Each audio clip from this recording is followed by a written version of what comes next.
ICAP. Documenter et analyser les communautés d'apprentissage professionnelles pour favoriser la réussite scolaire en milieu francophone. Cette recherche a été menée par Claire Isabelle et Anne-Louise Davidson. Cette recherche a été subventionnée par le CRSH. Définition d'un fonctionnement en CAP.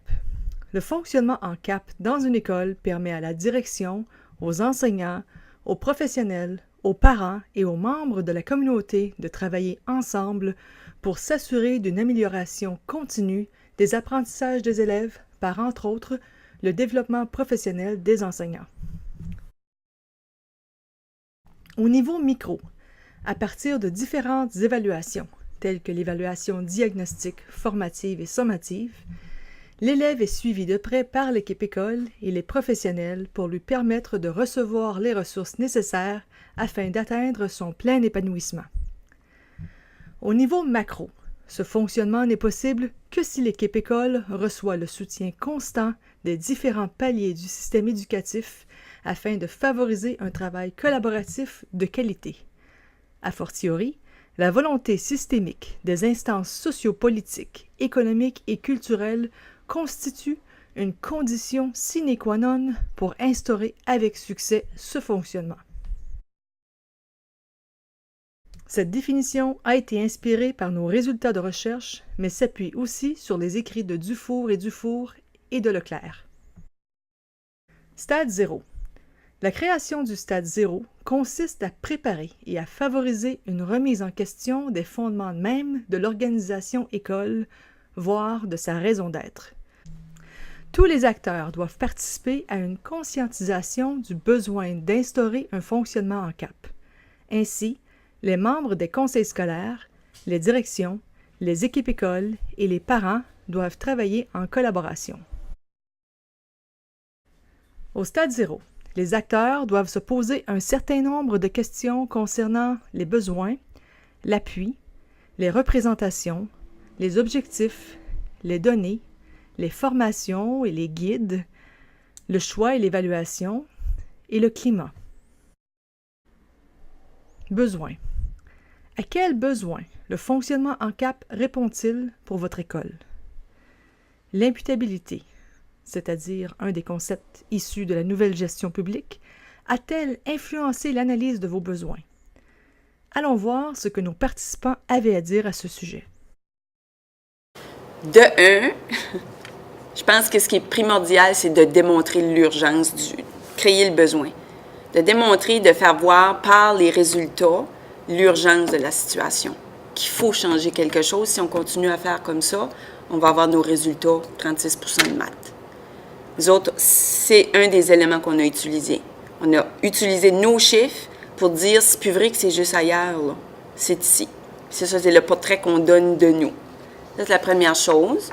Deuxièmement, ça prend beaucoup de rigueur, je pense, de la part de la direction ou de l'équipe de direction parce qu'ils vont avoir des arguments pour ne pas embarquer. Il faut s'adapter aux besoins des élèves, puis on fait déjà ça, les CAP, mais c'est juste qu'on n'était pas structuré. C'est quand tu regardes le grand portrait, là, moi je le faisais quand M. Pierre nous a avisé en 2009, « OK, je vais vous rencontrer, etc. » Ah, je le fais déjà, mais moins structuré. Tu sais, on a des comptes à rendre, puis c'est ça. Non. Un travail d'équipe. Après ma barre, là, c'est pas ça qui est arrivé. C'est qu'il y a des enseignants qui ont vu ça comme un surplus, comme un supplémentaire. Comme une charge supplémentaire, comme une tâche supplémentaire. Alors, c'est là, nous, que les parents, on est rentrés en ligne de compte, puis on est dit, c'est pas du supplémentaire. C'est juste que c'est la façon que tu évalues l'élève. Tu es obligé de l'évaluer, tu es obligé de rendre des comptes, tu es obligé de dire à papa et maman pourquoi ton enfant ne réussit pas, mais il ne réussit pas quoi, où. Hein? Parce qu'au début, on commence à enseigner, puis on dit, qu'est-ce que je veux que mes élèves apprennent cette année? Maintenant, comment je vais faire pour savoir s'ils ont appris? Qu'est-ce que je fais s'ils ont appris, mais qu'est-ce que je fais s'ils n'ont pas appris? Alors là, tu ne peux pas le laisser comme ça. Hein? Ça arrive qu'on a des rencontres parents-mères, puis le parent dit, il est faible, mon enfant, mais où? Tu sors tes affaires. Ben, je sais pas, un petit peu là, un petit peu là. Non. Il est faible là. Voici ce que je vais faire pour venir en aide à ton enfant. Les CAP, c'est ça que c'est. Appui.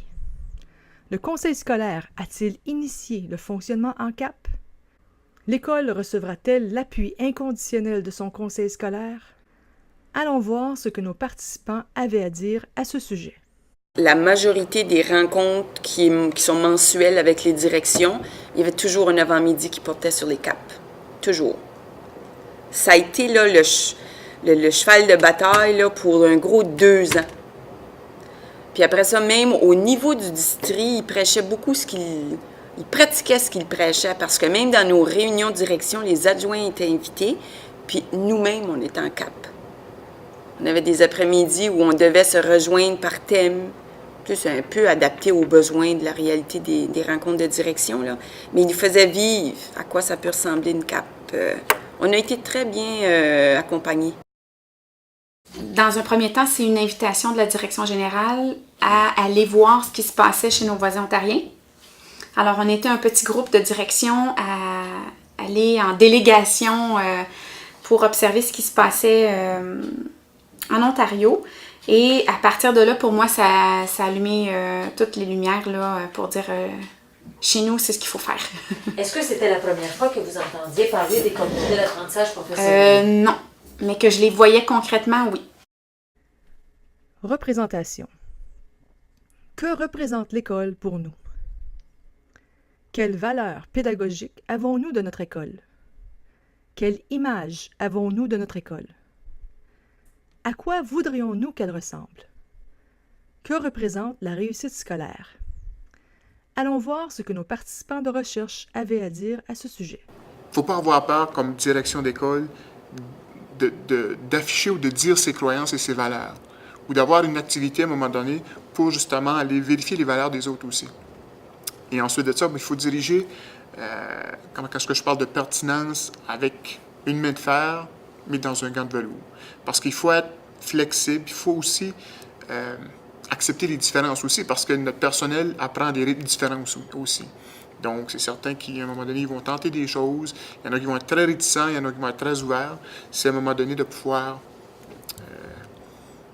j'utilise le terme anglais, gager ça, c'est-à-dire de pouvoir faire une régulation dans tout ça. Est-ce que vous l'avez fait ici? Comment vous avez fait pour aller voir la valeur des Oh autres? boy! C'est intéressant. On est allé vérifier les valeurs, on est allé vérifier aussi la perception au niveau de certains concepts pédagogiques. Puis ça nous a permis de connaître davantage notre personnel. Une des activités qu'on a faites, entre autres, on a fait plusieurs dans les différentes années, c'était à un moment donné d'avoir des énoncés, puis les gens étaient debout dans la salle, puis d'un bout de la salle ou de l'autre, ils devaient se positionner. Il n'y avait pas de zone grise. Est-ce que tu es pour ou est-ce que tu es contre ça? Et là, à un moment donné, ça permettait en groupe de voir, OK, les autres, ils sont pour cet énoncé-là, ils sont contre. Puis à un moment donné, ça nous permettait, pas en grand groupe, mais d'aller vérifier certaines perceptions par la suite. De dire, OK, toi, tu t'es placé là lors de cet énoncé-là au niveau de la pédagogie. Peux-tu m'expliquer pourquoi tu t'es placé là? Je suis juste curieux de savoir, je juge pas.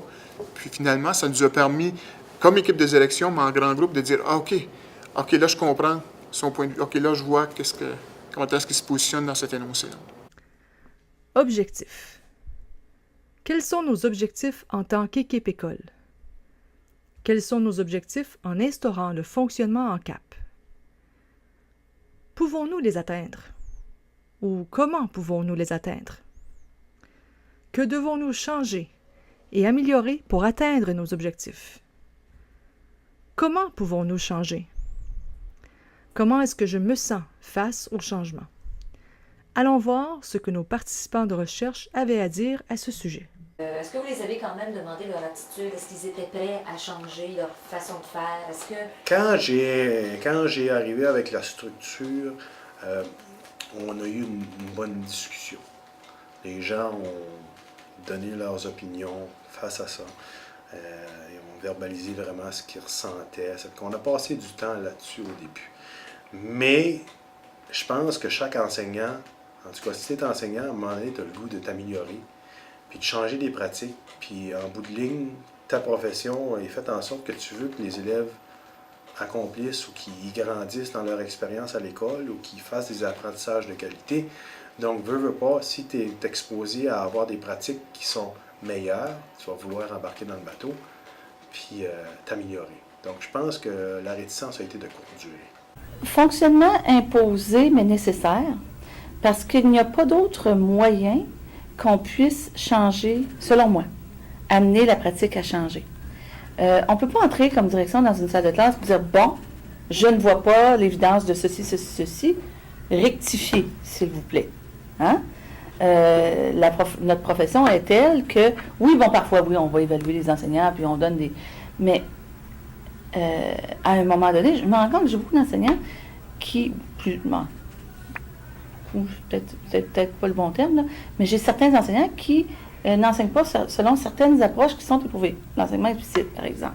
Comment est-ce que je peux imposer ça, rentrer dans cette classe, dire, hey, j'aimerais ça, là, que tu utilises cette approche-là.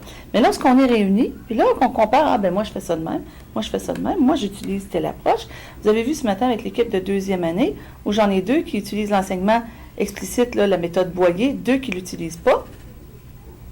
Et là, on a un échange, et les 2 autres sont en train d'améliorer leur pratique au niveau de l'enseignement de la lecture, au contact avec les 2 autres. Et ça, c'est des discussions qui n'auraient probablement pas lieu, qui pourraient avoir lieu, mais disons que c'est notre pivot pour amener à ce que la pratique change pour qu'on devienne des enseignants experts.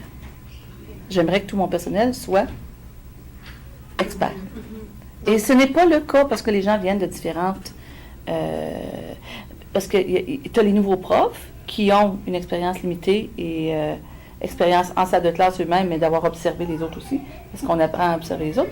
Mais on a aussi les profs chevronnés qui, eux, avec le temps, ont dû changer leur pratique. Puis ça ne veut pas dire qu'ils sont à jour au niveau de la pratique professionnelle. Ils essaient, mais bon, chasser le naturel, il revient au galop. On garde nos vieilles habitudes et j'ai les 2 extrêmes. Puis j'ai des gens qui sont à chaque bout, mais comment les amener à tous être, peut-être pas de la même façon en même temps, mais être dans la même zone de performance au niveau de l'enseignement. Notre mandat, c'est de s'assurer qu'il y a une amélioration continue. Maintenant, ceux qui ont un petit peu plus de difficultés, bien, c'est là qu'on rentre le guide de pyramide d'intervention en place. C'est là qu'on va glisser certaines choses. Dans le guide de la pyramide, il y a 2 sections. Tu as la section apprentissage et la section des comportements aussi. Puis quand tu arrives vers la fin avec un plan d'intervention, bien là, c'est la même chose. C'est-à-dire que tu as un plan d'intervention qui est global, parce que bien souvent, le comportement a un impact sur l'apprentissage. Données. À partir de quelle information ou quelles données préparons-nous le changement? Allons voir ce que nos participants de recherche avaient à dire à ce sujet. Chez nous, ce qui est particulier, c'est qu'en cours d'année, les élèves réussissent plutôt bien, mais quand arrivent les fins de cycle, résultats du ministère ou résultats de commission scolaire, là, on perd beaucoup de plumes. Et là, je me disais, ben voyons, ça se peut pas qu'en cours d'année, les élèves réussissent, puis qu'à la fin, donc, il y a un arrimage à faire entre les 2. Je cherchais une façon de pouvoir faire comprendre ces aspects-là à mes enseignants, sans être une menace, parce que ce que je voulais surtout pas être, c'est une menace à leur travail, à tu vas vouloir nous évaluer pour... Non, le but, c'est que nos élèves réussissent. Et c'est dans ce sens-là que je présentais les résultats. Jusqu'à maintenant, jamais eu de problème. Jamais eu de problème avec les résultats. Là, les enseignants comprennent bien dans quel but je le fais. Puis avec les CAP cette année, ben là, ça devient encore plus concret de parler de résultats. Formation et guide. Quels apprentissages devons-nous tirer de nos changements? Quelle formation ou documents avons-nous pour nous guider pour instaurer ce changement? Allons voir ce que nos participants de recherche avaient à dire à ce sujet. Qu'est-ce qu'on fait avec les élèves? Alors, on s'était dit, parce qu'entre-temps, on était allé à Chicago. Ça, c'était important. Notre surintendant avait pris une somme importante d'argent. Toute notre formation professionnelle, là, tous les budgets pour ça, il a dit, on va à Chicago. Puis on va aller voir une école qui a une méthode qui fonctionne. On a observé l'école, on a observé des CAP, on a observé ce que les élèves faisaient en CAP, on a eu des discussions avec des gens qui organisent le tout, des chefs de secteur. Puis, on a pris du temps ensemble à Chicago. Pour en discuter. Puis là, tout le monde était dedans. On dit, on le fait, on y va. Ça fait qu'il s'agissait de trouver quelque chose qui fonctionne pour nous. Notre conseil scolaire, à l'époque, nous avait démontré, c'était en quelque part un modelage, quand on nous a permis d'assister à des rencontres d'équipes de collaboration vraiment chevronnées. C'était à Chicago il y a quelques années. Mais là, on voyait bien qu'il y avait un modèle qui fonctionnait, puis la plupart des gens qui se sont pointés là ont été très excités par l'idée. Alors, j'imagine que c'est une excellente stratégie pour implanter ça. Parce que les gens qui en sont revenus, moi je connais personne qui en a parlé en mal. Donc, puis si on y amène les leaders de n'importe quelle organisation à penser dans un certain sens, bien forcément, hein, on amène le reste du bateau. Là. Les écoles, puis qui vont répondre aux questions des enseignants souvent, là, okay, à titre de chef. Ça, d'après moi, c'est la première chose à faire. Oui, mais vous avez reçu quoi? À peine 2 jours d'une formation de Dufour et Dufour, c'était suffisant? Non, c'était pas suffisant dans ce sens-là, sauf qu'on croyait au projet, mais aussi c'est qu'on avait une bonne idée de ce que c'était. On pouvait mieux guider nos enseignants. Est-ce qu'on pouvait parfaitement les guider? Sûrement pas. Est-ce que la direction vous avez soumis des articles, par exemple, ou des livres oui. pour mieux vous guider encore, oui. pour guider les autres plus aussi? On a eu des choses, oui, puis même habituellement la direction les présente à l'ensemble du personnel aussi. Puis souvent, ils ont ces livres-là de disponibles. Juste en haut de la bibliothèque, on a une petite salle avec des divans en cuir pour les enseignants où il y a plein de ressources, là, pas nécessairement juste sur les CAP, mais sur différentes façons de fonctionner à l'école, sur la discipline, pour s'améliorer, peu importe. Là. Donc, il y a une petite bibliothèque là, de ressources pour les enseignants. Réservé à vous? Juste à nous, oui, direct dans le top de la bibliothèque. Puis, habituellement, ces livres-là sont tous les livres que la direction nous présente, ils les mettent là comme pour qu'on soit accessible. Là. Dans ma visite à Ottawa, on a eu une journée, en tout cas, un certain moment où on s'est fait expliquer les choses, qu'est-ce qui est important d'implanter, tout ça. Il y a eu aussi le support des services éducatifs de la commission scolaire qui nous a amené des éléments de réflexion, beaucoup, des lectures. Toutes les directions, tous les cadres de la commission scolaire ont reçu ce beau livre, Premier pas. Okay. Ça, c'est je l'ai lu. C'est un premier pas, mais... Et on s'entend qu'on commence à feuilleter un peu les recherches sur comment on enseigne dans les écoles efficaces et qu'est-ce qui est mis en place. Tout de suite, on vient recadrer la structure des équipes. Il y a beaucoup d'éléments dans les recherches qui reviennent sur l'importance de bien placer, de bien planifier ces rencontres-là. Et quand j'ai vu, moi, en fin d'année passée, on avait commencé à travailler en CAP, mais c'était pas des CAP, mais plutôt une grande CAP école, où là, on échangeait sur des objectifs de fin de cycle, sur comment on voyait un peu les choses.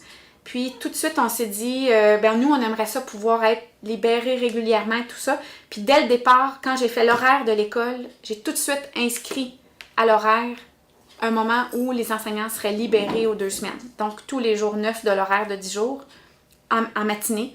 Chaque équipe avait sa libération là, de 60 minutes. Choix et évaluation. Pourquoi avoir choisi la stratégie du fonctionnement en CAP pour augmenter la réussite scolaire des élèves? En quoi cette stratégie répond-elle à vos besoins? Allons voir ce que nos participants de recherche avaient à dire à ce sujet.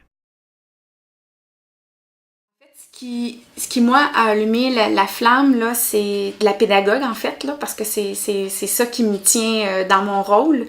C'est la simplicité, en fait, de la démarche. Parce que c'est la base, là. C'est la simplicité de la démarche, puis les résultats concrets que ça amène chez l'élève, c'est ça qui a fait que qui a dit, voyons, ça se peut pas que ce soit si simple qu'on puisse pas faire ça chez nous. Alors, c'est la simplicité de la démarche qui a fait que... Climat. Comment atteindre un climat de travail sain pour tous? De quelles règles devons-nous nous doter? Allons voir ce que nos participants de recherche avaient à dire à ce sujet. Tout le matériel pédagogique, c'est devenu notre rencontre, notre endroit pour les rencontres de CAP. Donc déjà là, les enseignants arrivaient l'été. Après l'été, il y avait déjà, ouf, l'école est changée. Oh, tiens, quelques mois plus tard, les murs sont repeints dans le... Alors, le secrétariat, on a réorganisé le secrétariat, on était capable d'aller chercher des nouvelles personnes, parce qu'il y avait des gens qui prenaient leur retraite, tout nettoyer, tout revoir, organiser les dossiers. Alors, il y a eu un travail à plusieurs niveaux, de réorganiser l'école au niveau aménagement physique, qu'elle soit accueillante.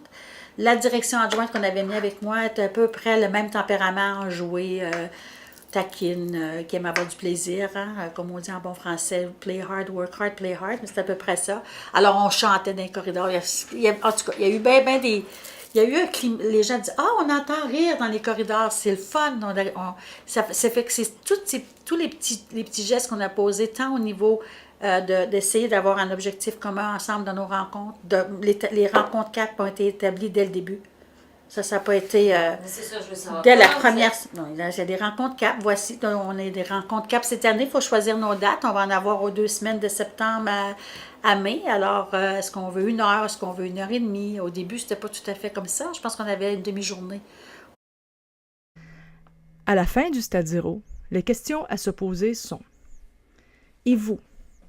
Où voulez-vous que votre école soit? Que constatez-vous dans votre école? Vos élèves sont-ils heureux?